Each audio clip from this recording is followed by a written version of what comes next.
For the past several decades, the value provided by the average Western citizen has shifted from that of a producer to that of a consumer. We exchange our dollars and euros for the material things that have been created by overseas hands. With value-producing production largely shipped beyond our borders, a person's primary value became dictated by how many foreign goods and domestic services they could buy.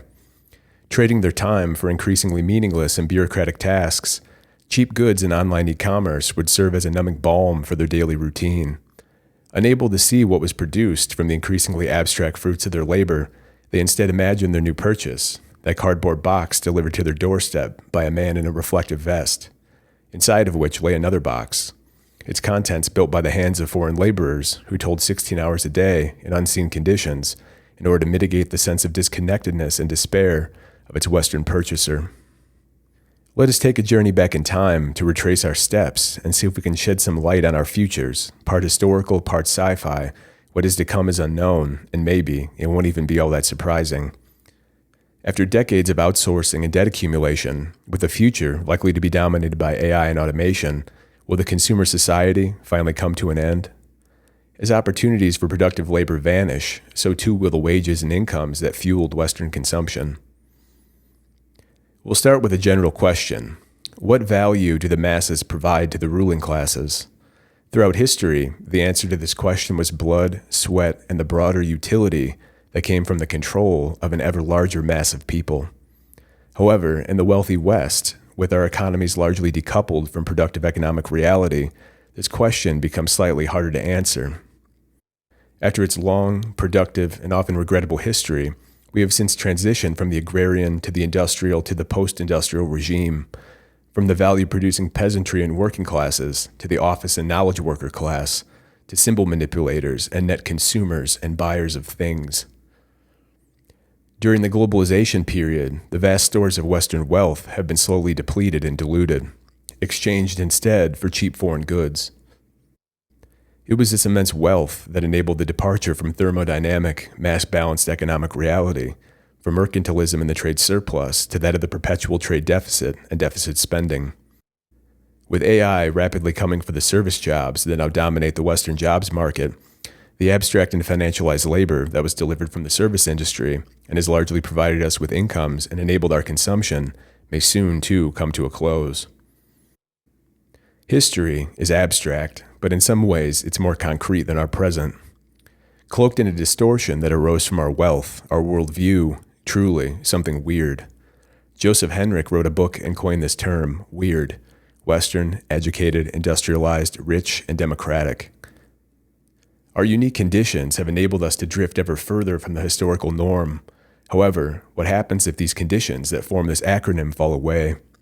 What happens when we transition from industrialized to deindustrialized, from educated to uneducated, from rich to less rich, and when we see that our democratic system was perhaps never really that democratic in the first place? In the past, things were much more straightforward. During the agrarian era, hordes of peasants served four primary purposes: growing agricultural products, growing in their ranks by reproduction, paying taxes, and giving their blood, or the blood of their children, to military campaigns waged against the elite interests of foreign nations or rival factions. This system of feudalism was the state of affairs for centuries in Europe. Peasants, or sometimes serfs, were largely bound to the land by invisible chains, to be bought or sold by those ruling elites with the capital to obtain them. Those ruling elites, in turn, were granted this permission to acquire and utilize capital by staying in the good graces of the crown. Punctuated by frequent military campaigns, periods of peace were maintained almost exclusively for the purpose of replenishing the stockpiles of grain, gold, and human cannon fodder. Servitude and hard labor in the fields were the silver lining for the peasantry, surely much better than being cleaved in two by an armored knight, astride a horse, far from reach, with the final blow a blunt reminder of the inescapability of class and hierarchy. If not delivered from above, the end would come from ground level, a less clean exchange, a battering from an enemy peasant, perhaps his farm implement turned makeshift melee weapon a little sharper, or his body slightly less malnourished.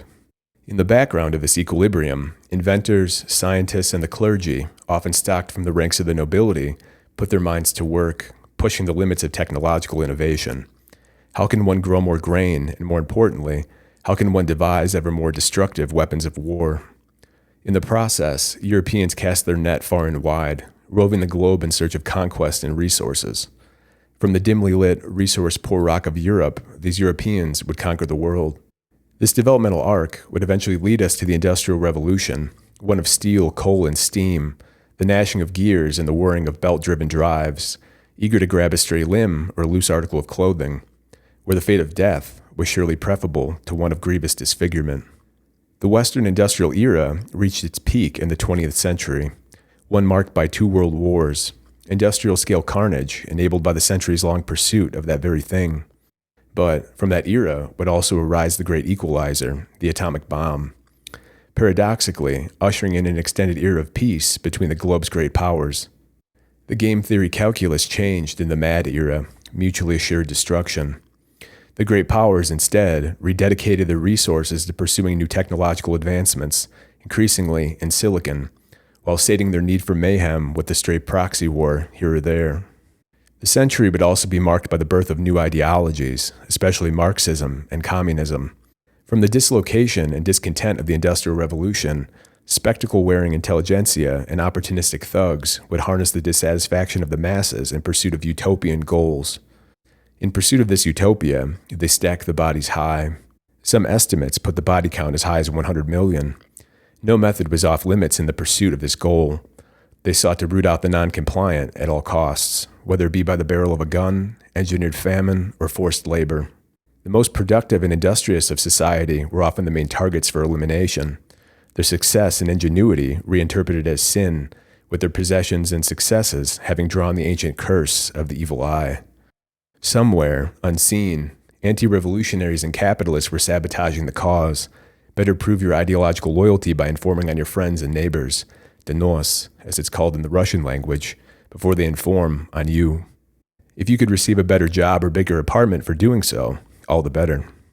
As communism and Marxism swept parts of the globe, it failed to take hold in the West, well, at least outside of the universities. The thought of controlling society's economic inputs and socially engineering a blank slate into the future generation of communist man perhaps proved too intoxicating for many an academic mind. The explanation for why the West didn't fall to communism was simple. The industrialized West was too wealthy and its workers too satisfied by their comfortable lives to fall prey to Marxism. We'll return to that point later.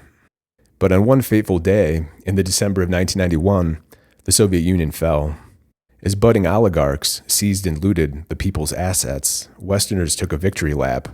Soviet central planning and 10-year plans proved no match for Western innovation and industry. History was over.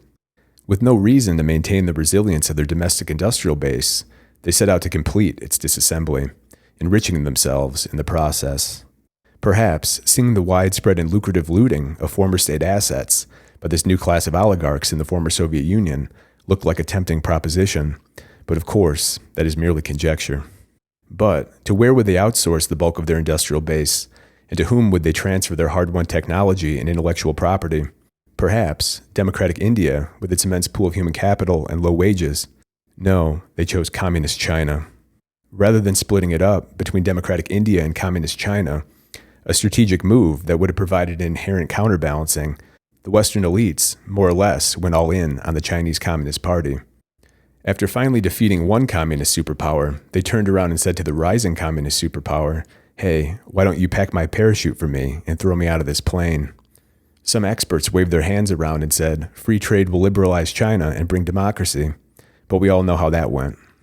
And by 2025, perhaps it's unsurprising that the stated goal of democracy building would fail. This go-to strategy has a pretty low batting average, after all. Fast forward to present day, and the U.S. has a crippling debt problem, around $36 trillion in total, and it's almost entirely dependent on China or its immediate neighbors for its key industrial inputs. In a move that would have surely befuddled the old Cold Warriors, this dependency even extended to the U.S.'s military-industrial complex. The U.S. was now dependent on China for the subcomponents needed to build its overpriced weapon systems and enable to even manufacture artillery shells in mass quantity. It's not that surprising that amidst this backdrop, we have seen conflicts begin to crop up across the globe. The 70 years of Pax Americana was weakened from within by those with a rapacious greed, a glaring lack of patriotism, and perhaps something even bordering on an unhealthy love for communist China. The globalist utopian dream, a spider silk of interwoven trade dependencies, proved too fragile and too obvious. Before it could relieve the core global powers of their sovereignty, the net was recognized and thrown off, or at least an attempt was made to do so. The proponents of globalism played a strong hand, weakening the sovereignty and self-reliance of Western countries by encouraging dependence on supranational organizations and a system of global trade that stacked their wealth higher and higher, engineering a system of such profound interdependency, a hole that is almost impossible to climb out from. But as the wealth pump pumped away, concentrating wealth ever more, portions of the population grew restless as they were left behind. Their factories and jobs outsourced and their towns gutted. They didn't much like this new system. Unsurprisingly, a populist wave arose to resist the systematic theft that had begun long ago. They no longer had much to lose. Aided by the internet and the greater access to information that it provided, independent voices would begin to disrupt the official narratives dispensed by the media. Once lauded as a free and open press, this mouthpiece proved to be more a perverse fusion of perma-state and corporate interests. Europe, to some degree, would follow suit, but the pacifier of state benefits, welfare, and the absence of the First Amendment would slow the process. The European system, long the envy of American liberals, had progressed much further towards the total state, one where opaque bureaucracies rule at large and citizens are increasingly dependent on state handouts and large S. But European debt, economic woes, bizarre policies, and an aging demographic will inevitably overburden this system. Slowly, over time, options will narrow, money will dwindle, debt will grow, and you may find yourself suddenly facing an ever-decreasing standard of living. Maybe for people in the UK, that already sounds familiar. For much of the American populace, the preceding decades had decimated them. First outsourcing, then failed military adventurism, democracy building, of course, the 2008 financial crisis, the opioid crisis that followed, and finally, the overreach and insane money printing of the pandemic era. This all culminated in the 2025 trade war between the US and China, a gauntlet thrown down to disrupt the very system that took so much from them. Whether it will succeed, fail catastrophically, or land somewhere in the middle is yet to be determined. Meanwhile, on the TV and in the mainstream press, those same economic experts, the ones who decades ago told us that free trade would be a rising tide to lift all boats, suddenly were waving their hands a bit more frantically. But how does this relate to the topic of consumerism? The unbridled and voracious consumption that fuels the U.S. economy is based on debt. Despite the smoke and mirrors of the financialized wizardry, economics still comes down to imports and exports, mass balance, money in, money out. If we look at the U.S.'s cumulative trade deficit in goods since 2000, we arrive at a staggeringly high number, a cumulative deficit of over $19 trillion US dollars. With interest on the national debt now amounting to 14% of the total 2025 U.S. budget, it seems like the plan has led to suboptimal results. The free ride of U.S. consumption, backed by debt and cheap goods from China, will in all likelihood come to an end. The renewed U.S.-China trade war will accelerate that trend, with the majority of Chinese products facing an impossibly high import barrier. U.S. consumption will go down, and that's a good thing. But based on the extent of the debt burden, it was likely that this shopping spree was going to end eventually. The information space that we Americans live in is dominated by consumer propaganda and keeping up with the Joneses. No matter what you buy, chasing material possessions will never fill that hole, no matter what shape it comes in. Pursue real meaning and contentedness because the party is about to stop. You may look around you and see someone driving a new $70,000 SUV or truck, living in a new home, and having just come back from a European cruise, a very cultural experience, I'm sure. But the reality is, most likely, they paid for those things on credit, and they're about to hit their limit. Another reason to suspect that the end of consumerism is inevitable can be found if we return to the historical lens, to technological evolution, and to the original question outlined at the beginning of this video. What value do the masses provide to the ruling classes? Blood, sweat, and the broader utility that comes from the control of an ever larger mass of people. To deconstruct that, the unstoppable advancement of technology will nullify the first two. Drone warfare is already revolutionizing the modern battlefield, mitigating the value of the blood sacrifice that comes from mass conscription, and sweat, the value of human labor, whether physical or mental, will inevitably fall too as robotics, automation, and AI continues their advancement.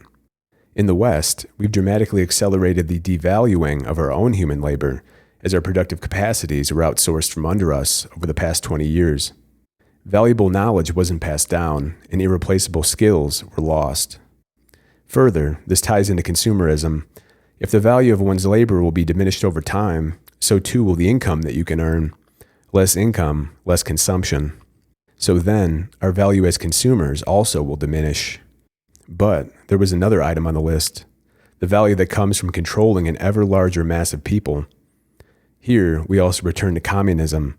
The reason communism didn't sweep the West was that the Western citizens had a high standard of living, were productive, and were not that interested in the utopian promises of a centrally controlled workers' paradise. Emphasis on the word had. If you squint, the policies put in place after the fall of the Soviet Union almost seem to have been designed to make us susceptible to communism, destroying the very economic conditions that prevented it from taking root in the West decades ago. The current levels of wealth inequality, despair, and uncertainty for the future that exist in the modern West negate this prior condition. Our inoculation, it seems, has worn off.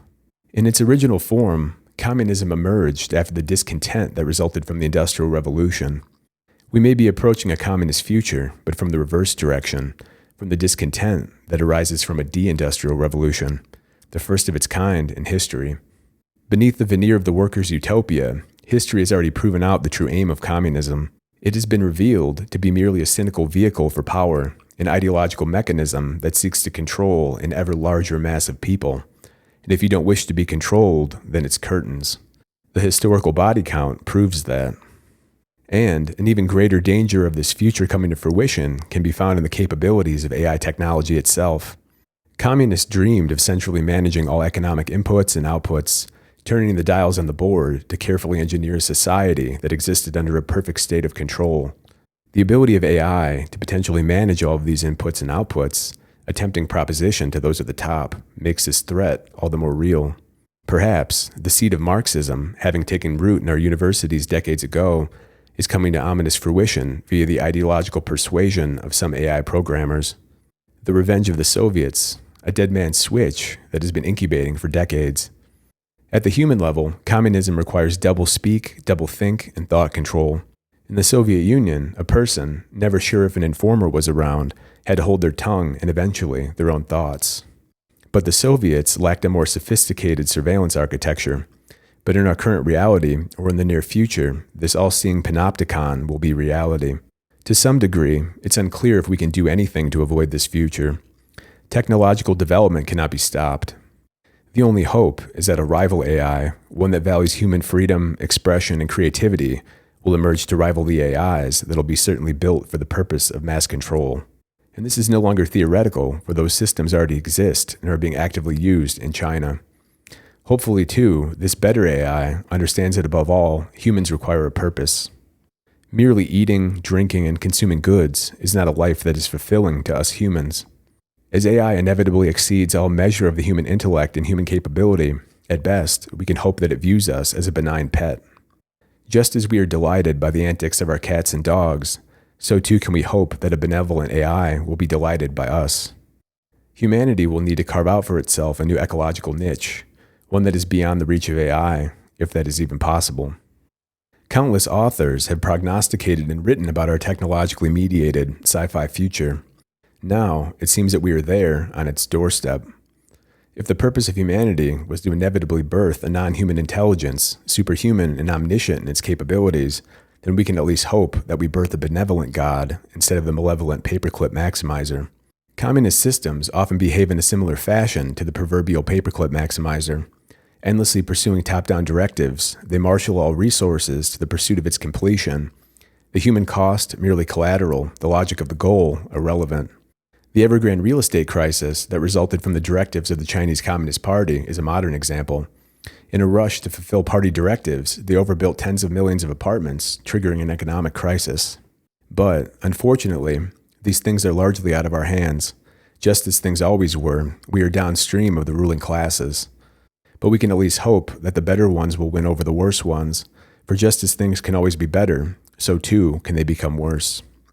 We can only hope that our rulers rediscover the old concept of noblesse oblige, something that was largely based upon those rulers attaching their ego to the system and the people that they managed. This desire for the elite classes to build up their civilizations rather than to merely strip it was based on the nation state and sovereignty. After borders were thrown open and international or supranational organizations began to play a greater role, the old stewards of the nation state seem to have wandered off from their sacred duty. Pride for one's nation, an ancient concept, instead replaced with the competition for whose super yacht is bigger. What we can do in the meantime is to rediscover the joy of creating something, anything. Over the past decades of the consumer society, many of us have lost the opportunity to create things. In the past, workers created tangible things and they took pride in the things that they created.